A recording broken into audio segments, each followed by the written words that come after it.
में क्या क्या प्राथमिकता है? प्राथमिकता ये होगी कि देश के जो अहम मुद्दे हैं वो उठाएं और पार्टी के लिए लड़ूं, देश के लिए लड़ूं, यही रहेगा। प्रियंका जी, एक सत्ता पक्ष की तरफ से कहा जा रहा है कि प्रियंका गांधी भी आई, एक 11 वाली बात कह रहे हैं कि अब तो जो है 2 लोग आ जाएंगे, तो अब क्या असर पड़ेगा संसद के अंदर, लोकसभा में खासतौर से राहुल गांधी के साथ आप भी रहेंगे? अब मजबूती मिलेगी राहुल जी को, कांग्रेस पार्टी को, और मेरे ख्याल से जो संविधान के जो असूल हैं उनको मजबूती मिलेगी, क्योंकि हम उसी के लिए लड़ रहे हैं। आज संविधान हाथ में लेके आपने शपथ लिया, क्या मैसेज देना चाहती है? वायनाड से आप चुन के आएंगे कि हमारे लिए संविधान से ऊपर कुछ नहीं। क्या Gandhi thank you ma'am. Parliament में नई ऊर्जा, नई शक्ति हमको मिली और वो अच्छे वक्ता हैं और हर चीज को समझते हैं और जनता के समस्या को उठाते हैं और खासकर महिलाओं के समस्याओं को वो उठाने में सक्षम है।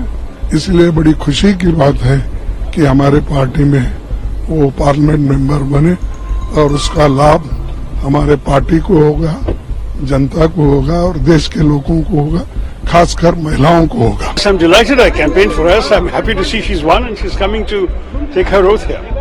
And as you can see, she's very appropriately dressed in a Kerala sari. ये बहुत अच्छा क्षण है, हमारे लिए ऐतिहासिक क्षण है कि आज पहली बार प्रियंका गांधी जी का संसद में प्रवेश हो रहा है।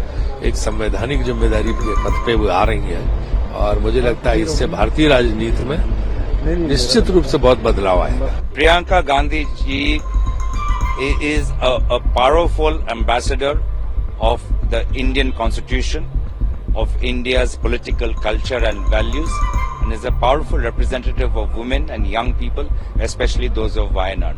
I think Parliament and parliamentary democracy will only be strengthened.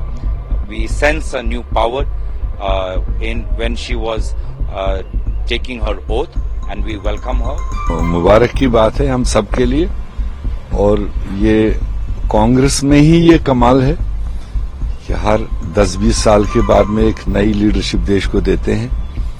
और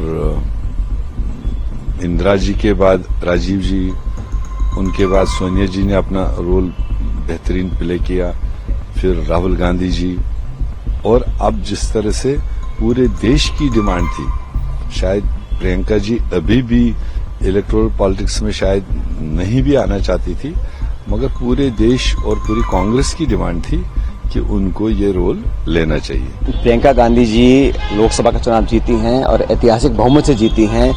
4 लाख से ज्यादा का उनको लीड मिली है। मैं समझता हूं कि वो एक बहुत मजबूत सांसद रहेंगी, न सिर्फ वायनाड और केरला के लिए, लेकिन देश भर में जो नौजवान हैं, महिलाएं हैं, उनकी बातों को रखने के लिए।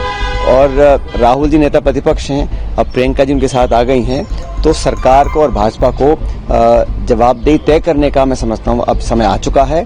और उनके पार्लियामेंट में आने से पार्टी को, संगठन को और देश में तमाम नौजवानों को बहुत ताकत मिलेगी और उनका कार्यकाल मैं समझता हूं बहुत महत्वपूर्ण रहने वाला है। और लंबे समय तक उन्होंने पॉलिटिकल काम किया, देश भर में पार्टी का प्रचार किया, कार्यकर्ताओं में ऊर्जा भरी है और आज वो संसद में पहुंची हैं। हम सब बहुत खुश हैं और मेरी बहुत शुभकामनाएं उनको। पार्लियामेंट के अंदर एक महिला सशक्तिकरण की आवाज उठेगी और अच्छे ढंग से मुद्दों को रखा जाएगा।